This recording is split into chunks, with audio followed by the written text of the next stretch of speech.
ठीक है बेटा, मैं आता हूँ। ठीक है पिताजी।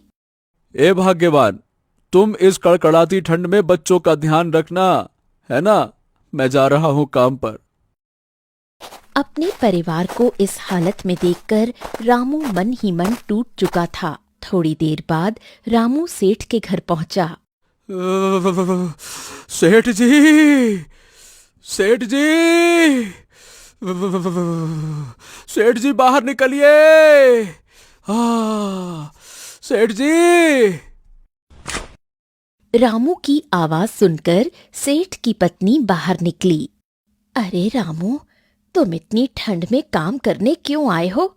इस समय तो तुम्हें अपने परिवार के साथ घर पर होना चाहिए।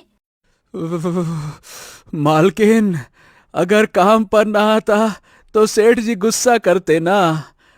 मैं जा रहा हूँ खेत में काम करने, अभी थोड़ा काम बाकी है। अभी वो दोनों बातें कर ही रहे थे कि तभी सेठ की पत्नी को याद आया कि शायद रामू कल कुछ उधार पैसे मांग रहा था, लेकिन सेठ जी ने नहीं दिए। रामू, शायद कल तुम कुछ पैसे उधार मांग रहे थे, है ना? उसके बाद रामू ने सेठ की पत्नी को सब कुछ बताया। दरअसल सेठ की पत्नी बड़ी ही दयालु थी और सबकी मदद किया करती थी। ठीक है रामू, ये लो कुछ पैसे, और इन पैसों से एक अच्छा सा कंबल खरीद लेना। और हाँ, ये बात तुम सेठ जी को मत बताना, वरना सेठ जी मुझ पर गुस्सा करेंगे। हाँ, ठीक है मालकिन, ठीक है। आपका बहुत बहुत धन्यवाद, बहुत बहुत धन्यवाद। अभी वो दोनों बातें ही कर रहे थे, तभी सेठ आया। अरे रामू, अरे रामू, तू किसको धन्यवाद दे रहा है और यहाँ खड़ा खड़ा क्या कर रहा है? जल्दी से जा और खेतों में काम कर, नहीं तो।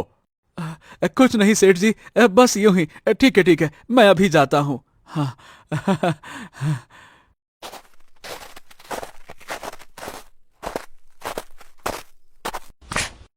रामू खुश होकर खेत में काम करने लगा और शाम को रामू उन पैसों से एक मोटा और अच्छा कंबल लेकर घर आया।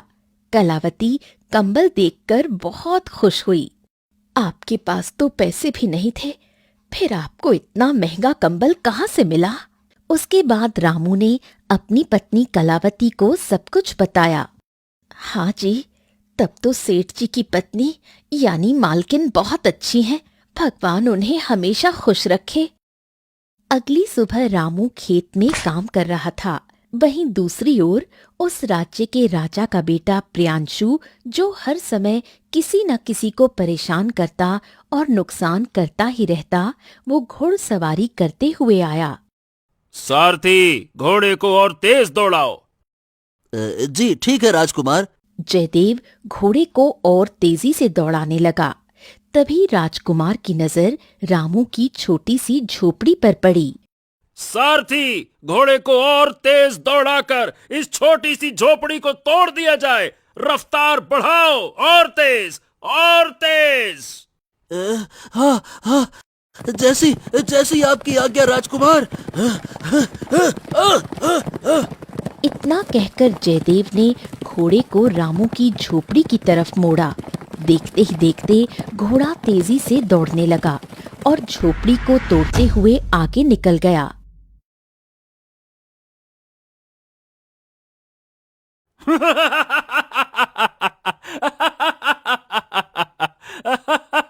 मजा आ गया। अद्भुत अद्भुत अद्भुत। अरे जरा देखो तो, वो झोपड़ी कुछ ही पल में टूट गई।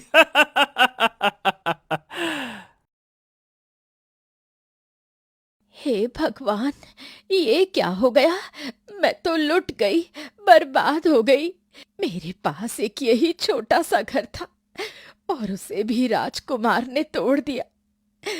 अब तो लगता है इस ठंड में हम सब मर ही जाएंगे। कलावती के रोने की आवाज सुनकर पड़ोस की बूढ़ी काकी पार्वती देवी आई। अब जाने दो बेटी, रोने से कुछ नहीं होने वाला। जो होना था सो तो हो चुका।